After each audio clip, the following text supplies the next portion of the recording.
नमस्ते मित्रों, आरव हिंदी ज्ञान में आपका हार्दिक स्वागत, अभिनंदन और वंदन है। मैं डॉक्टर आजाद सर, आप लोगों का शुभचिंतक। मैंने आपको पिछले वीडियो में बताया था कि हम आपको डीएलएड जो पूर्व नाम बीटीसी है उसका जो सिलेबस है उस सिलेबस को मैं पढ़ाने का काम करूंगा। और बीटीसी फर्स्ट सेमेस्टर के जो बच्चे हैं मूल रूप से उन बच्चों के लिए, लेकिन और अगर देखें तो सारे बच्चे इसको पढ़ सकते हैं। आप सभी लोगों के काम आने वाली चीजें हैं, चाहे बीटीसी करते हो चाहे ना करते हो। आपके दैनिक जीवन में प्रयोग होने वाले कुछ ऐसे शब्द आपको मिलेंगे, कुछ ऐसे ज्ञान आपको मिलेंगे जिसको आप रोज बोलते हो, प्रयोग में लाते हो, कहते हो, आप समझ भी लेते हो, सामने वाला भी समझ लेने का काम करता है। लेकिन वाकई में मैं चाहता हूं कि आपको मैं जो पढ़ाने का काम करने जा रहा हूं, मैं उन सारे सिलेबस का आपका जो प्रश्न होगा, उसका जो उत्तर होगा, मैं उस सारे के सारे उत्तरों को मैं आपके व्यवहारिक ज्ञान से जोड़ने का प्रयास करूंगा। वह सारे प्रश्न, सारे उत्तर आपके व्यवहारिक ज्ञान से होने का काम करेगा। और आपका जो व्यवहारिक ज्ञान होगा आपको एक अच्छी दहलीज, एक अच्छी सीढ़ी पे पहुंचाने का काम करेगा। इसलिए मैं आपसे कहना चाहूंगा, हमारे मित्र, आप जो भी लोग हैं, तो हम पिछले वीडियो में सारी बात आपको बता चुके हैं, बहुत बात कुछ कहना नहीं है। बस आज से मैं आपको पढ़ाने के काम करने जा रहा हूं। अब हिंदी, ये हिंदी जो है आपका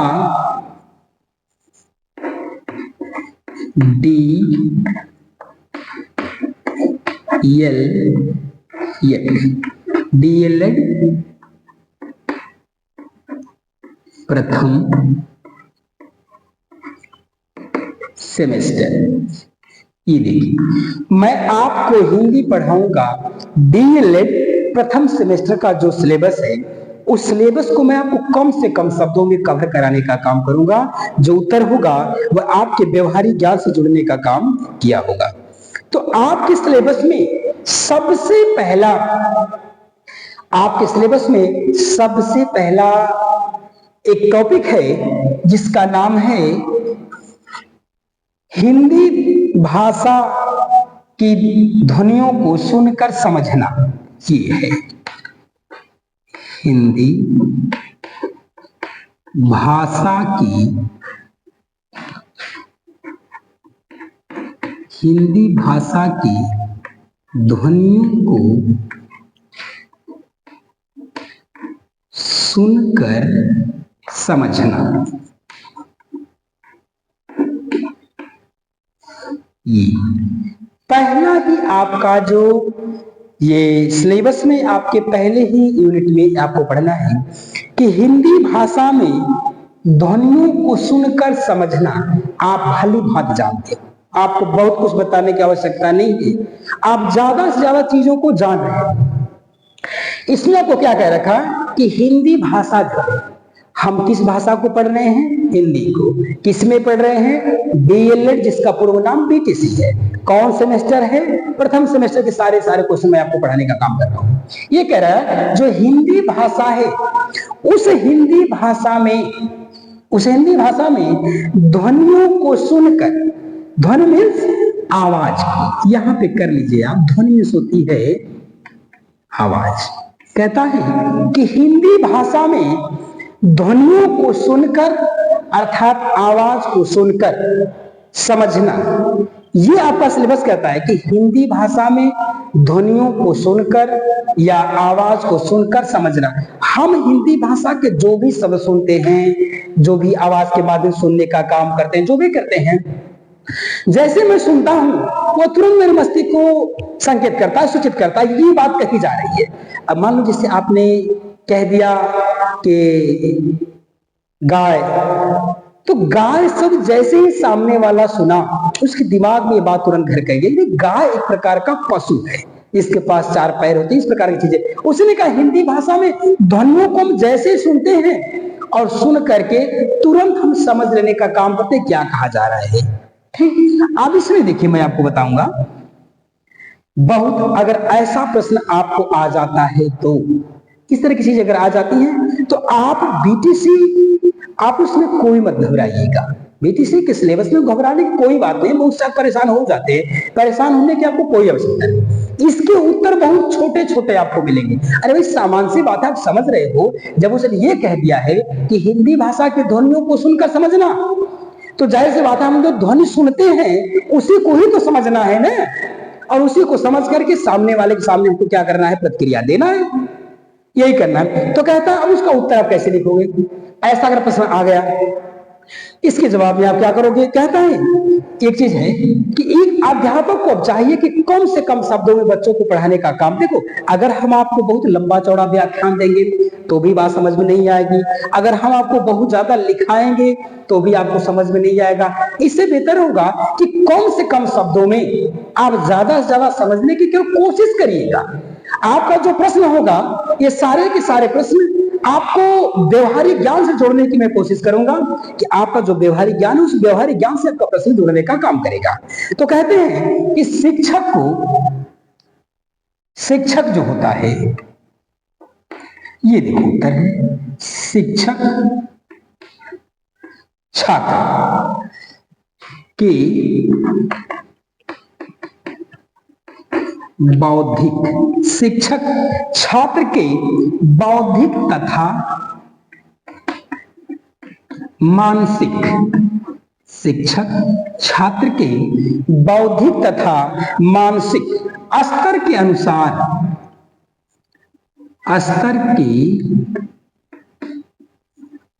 शिक्षक छात्र के बौद्धिक तथा मानसिक स्तर के अनुसार भाषा शिक्षण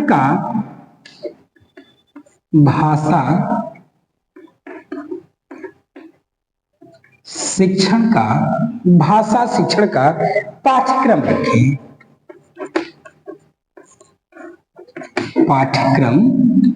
रखें। ये देखो, एकदम से छोटे शब्दों में कम से कम आपको कुछ भी नहीं करना। ये कहना चाहता है कि शिक्षक को यह चाहिए कि छात्र का जो बौद्धिक ज्ञान है, अर्थात बौद्धिक का मतलब जो बुद्धि, नहीं, शिक्षक को यह चाहिए, जब अगर अध्यापक आपको पढ़ा रहा है तो शिक्षक को यह चाहिए कि जिन बच्चों को मैं पढ़ा रहा हूं उन बच्चों का बौद्धिक स्तर कितना है, उनकी बुद्धि कितनी है, किस प्रकार के बच्चों को पढ़ा रहा हूं, ये बड़े बच्चे हैं या छोटे बच्चे हैं, मैं किस प्रकार के बच्चों को पढ़ा रहा हूं। तो सबसे पहले छात्र को यह ध्यान देना है, अध्यापक को यह ध्यान देना है कि छात्र का बौद्धिक स्तर और उसका मानसिक स्तर, उसका बौद्धिक स्तर और मानसिक, यानी उसके पास बुद्धि कितनी है, लगभग छोटा बच्चा आप पढ़ा रहे हो ना, और कहता है उसका जो मानसिक स्तर है, जो मन उसकी स्थिति है, उसकी मानसिकता कहां तक किस प्रश्न को किस प्रकार से समझ सकती है, इसी चीज को जानना है। उसके मानसिक स्तर के अनुसार कहता है उसके बौद्धिक स्तर, उसके मन स्थिति के अनुसार उस छात्रों के भाषा का जो शिक्षण है उसका पाठ्यक्रम उसी प्रकार के, बच्चे किस प्रकार के हैं, कितनी उम्र के हैं, उनका बौद्धिक स्तर क्या है, उनका मानसिक स्तर क्या है। तो शिक्षक को यह चाहिए कि हम जिस सिलेबस को रख रहे हैं, हम जिस पाठ्यक्रम को दे रहे हैं, वह पाठ्यक्रम जिन बच्चों को मैं पढ़ा रहा हूं उनका बौद्धिक स्तर और मानसिक स्तर क्या है, उस अनुसार ही शिक्षण का पाठ्यक्रम रखना चाहिए, पहली बात। और दूसरी बात कहता है कि भाषा और भाषा सीखने के स्वाभाविक, देखो कहता है भाषा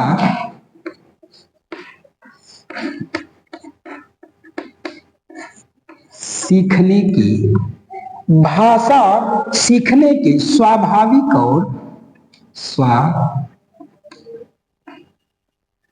भाषा सीखने के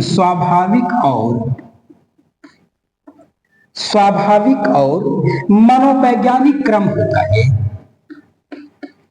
मनोवैज्ञानिक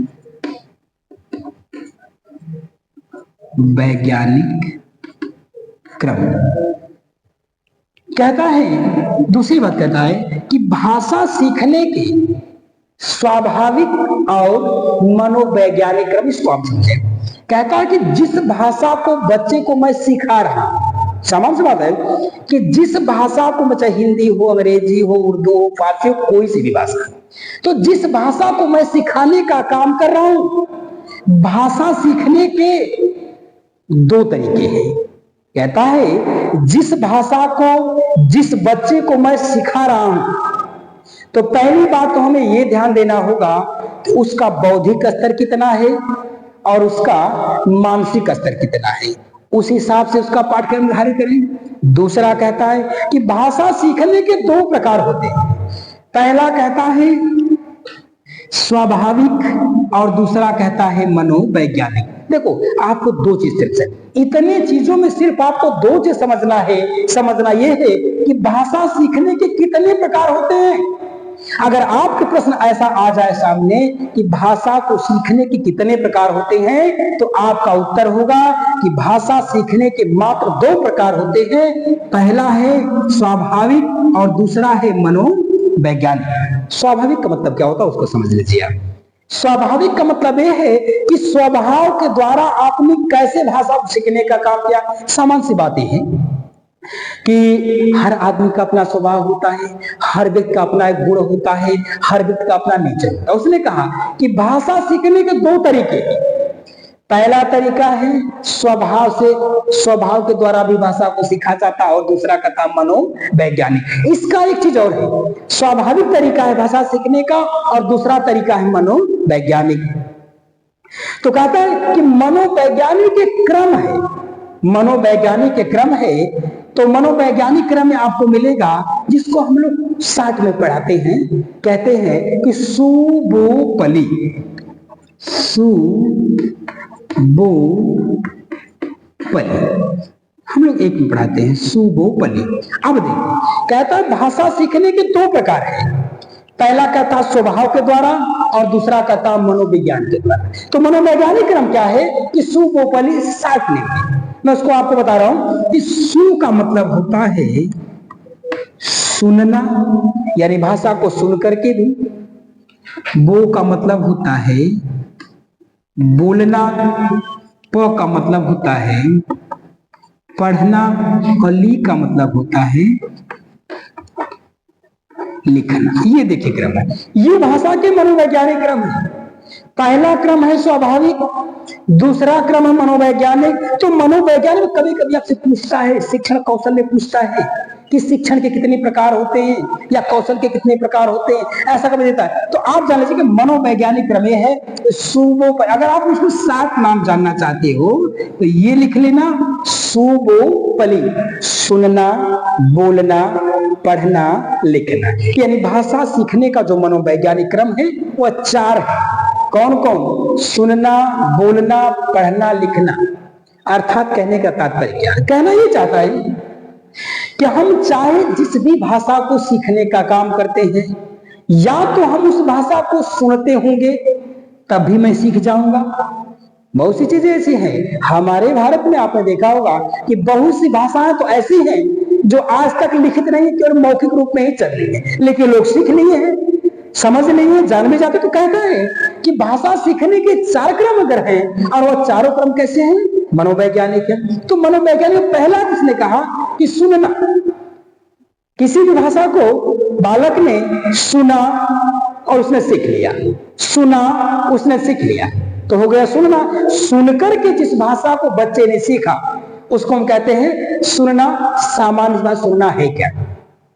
देखो, सुनने का मतलब यह है कि सुना जिस भी भाषा को जाएगा, जिस भी तरह से सुना जाएगा, गलत सुना जाएगा तो बच्चा गलत भी सीख लेगा, सही सुना जाएगा तो वह सही भी सीख लेने का। आपने देखा होगा कई बार गांव में अक्सर देखा, जो ग्रामीण अंचल के बच्चे हैं वहां आपने ज्यादा सब देखने को आपको मिल जाएगा। क्या मिलेगा कि सुनना। अगर आपके गांव में, हम लोग ग्रामीण अंचल के रहने वाले, तो एक बात मैं आपको बता, गांव से मैं आपको उदाहरण दे रहा हूं कि गांव में भाषा को सुनकर के सीखा तो जा सकता है, ये तो निश्चित है, लेकिन सही भी सुना जाएगा तो सही सीखा जाएगा, अगर गलत सुना जाएगा तो गलत सीखा जाएगा। तो उसी को मैं आपको बताने का प्रयास कर रहा हूं। जैसे सामान्य सी बात है, यहां उसने कह दिया सुनना, सुनना है।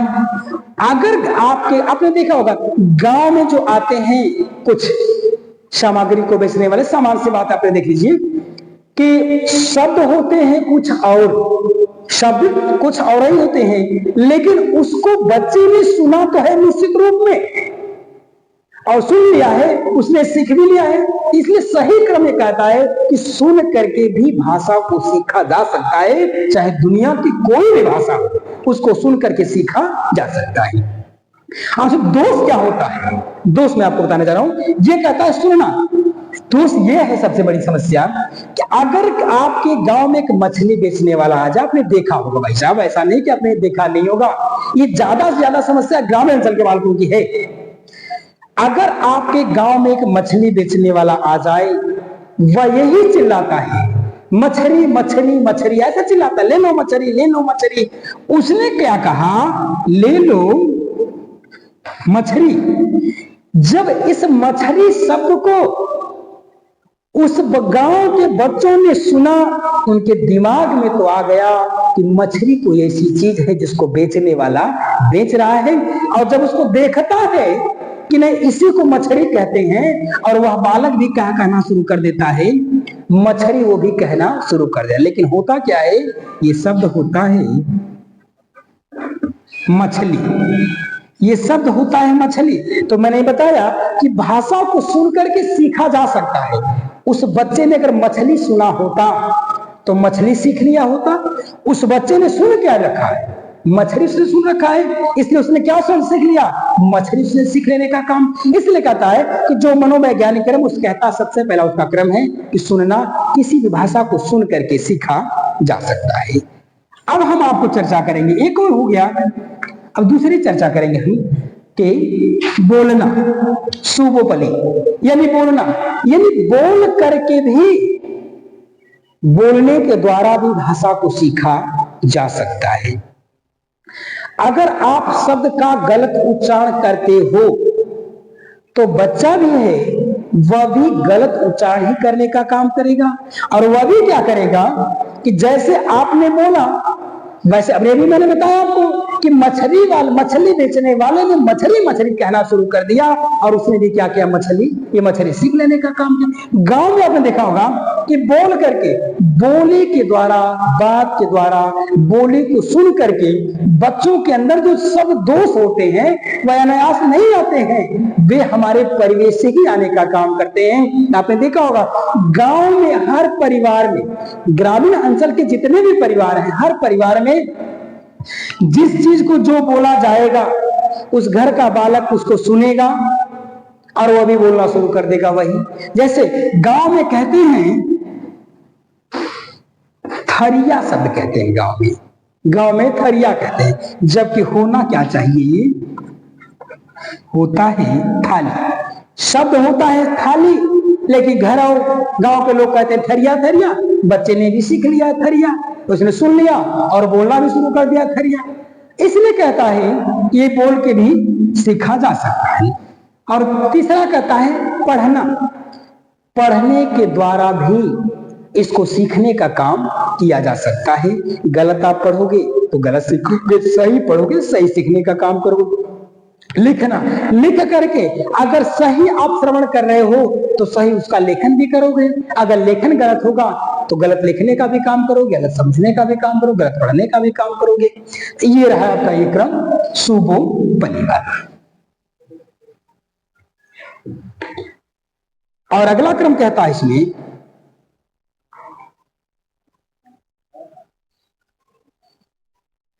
जो बालक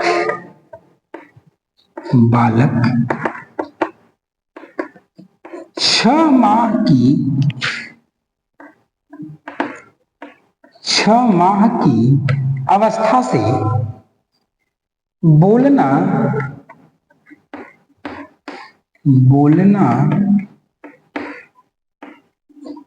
प्रारंभ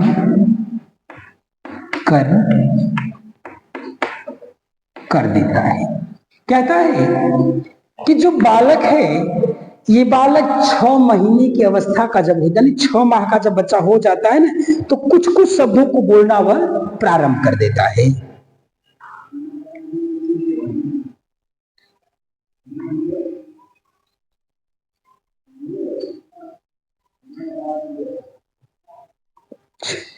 भाषा सीखने के दो और मनोवैज्ञानिक क्रम हैं। भाषा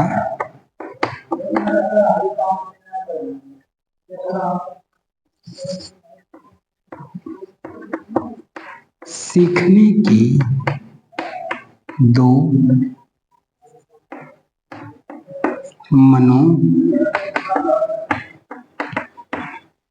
मनोवैज्ञानिक क्रम है। कहता है आपके सिलेबस में के अनुसार, कहता है कि बच्चे जो होते भाषा जो सीखने का काम करते हैं, तो भाषा सीखने के दो मनोवैज्ञानिक आधार होते हैं, क्रम नहीं। इसको कहते हैं दो मनोवैज्ञानिक आधार। बच्चों के अंदर भाषा को सीखने के दो मनोवैज्ञानिक आधार होते हैं। पहला कहता है, यानी बच्चा जिस भी भाषा को सीख रहा है, चाहे हिंदी को सीख रहा है, अंग्रेजी को सीख रहा है, उर्दू को सीख रहा है, फारसी की दुनिया की किसी भी भाषा को सीख रहा है, तो उस भाषा को सीखने के मनोवैज्ञानिक निश्चित दो आधार हैं। पहला आधार है भौतिक आधार। पहला है भौतिक आधार। पहला है भौतिक और दूसरा है मानसिक। पहला है भौतिक और दूसरा है मानसिक। देखो ये कहता है कि जिस भी बच्चे को कोई भी भाषा अगर सिखाने का काम किया जा रहा है, तो बच्चे की भाषा सीखने के मुख्य रूप से दो आधार हैं और दो मनोवैज्ञानिक आधार है। कौन कौन से? एक भौतिक आधार होता है, एक मानसिक आधार होता है। भौतिक आधार में क्या होता है कि शरीर के जो अंग होते हैं ये भौतिक आधार होते हैं, और मानसिक ये भौतिक आधार होता है।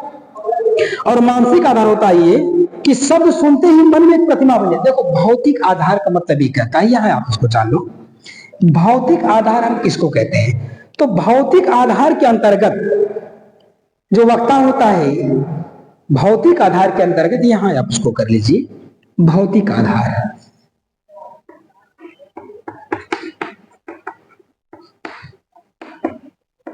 भौतिक, देखो भौतिक आधार में सामान्य से भाषा सीखने के दो मनोवैज्ञानिक आधार हैं, एक भौतिक आधार है, एक मानसिक आधार है। तो भौतिक आधार में कहता है कि जो वक्ता होता है, जो बोलता है, जो प्रवक्ता होता है, उस वक्ता का हाथ, मुख, बोल, उसके अंग प्रत्यंग, यानी जितनी भी अंगों का वह संचालन करने का काम करता है, जो भी अंगों का संचालन अपने टॉपिक को पढ़ाते समय जिन जिन चीजों का प्रयोग करने का काम करता, हाथ का, पैर का, मुख का, बोल का, शरीर अवयव का, जिन जिन शब्दों का प्रयोग करता वह होता है भौतिक आधार। इसको आप नोट कर सकते हो, जैसे होता है मुख होता है, हाथ होता है, आंख होता है, यानी कहां वह देख रहा है, किस पे ध्यान आकर्षित कर रहा है, वो किसको बार बार दृष्टिपात करता है, वह ये कहता है। ये भौतिक आधार आपको मिलेंगे, यानी भाषा के सीखने के ये भौतिक आधार है, वक्ता के शरीर अवयव। और दूसरी बात कहता है कि मानसिक आधार क्या होते हैं। भाई सामान्य सी बात है, भौतिक आधार ये हो गया, तो मानसिक आधार भी कुछ न कुछ निश्चित रूप से होगा। मानसिक आधार में ये कहता है